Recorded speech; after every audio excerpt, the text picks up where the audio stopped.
সময়টাতে তাদের শরীরে নানা ধরনের পরিবর্তন আসতে থাকে।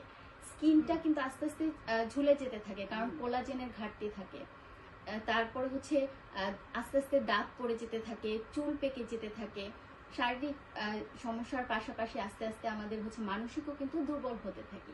তো এই জায়গাটায় যদি খাবারের ভূমিকা আমরা একটু খুবই সহজ ভাষায় বলতে চাই, যে আমরা চেষ্টা করব যেই খাবারটাই আমরা খাই সেটা প্রপার ওয়েতে খাবো। যারা বয়স্ক ব্যক্তি আছেন তারা একই সাথে অনেকটা খাবার খেতে পারে না, কারণ তাদের আস্তে আস্তে অরুচি তৈরি হতে থাকে, নানা ধরনের শারীরিক জটিলতার রোগ আস্তে আস্তে বাসা বাঁধতে থাকে, নিজেদেরকে দুর্বল মনে করতে থাকে। তো সেই জায়গাটায় আমরা এমন কিছু খাবার রাখবো যেগুলো খুবই অল্প পরিমাণে হবে, কিন্তু ক্যালোরি বহুল হবে, নিউট্রিয়েন্ট বহুল হবে, সহজে গ্রহণ করতে পারবে। সেগুলো আসলে সুস্থ থাকার জন্য কি কি খাবার তাদের দরকার, কি কি খাবার খাওয়া উচিত?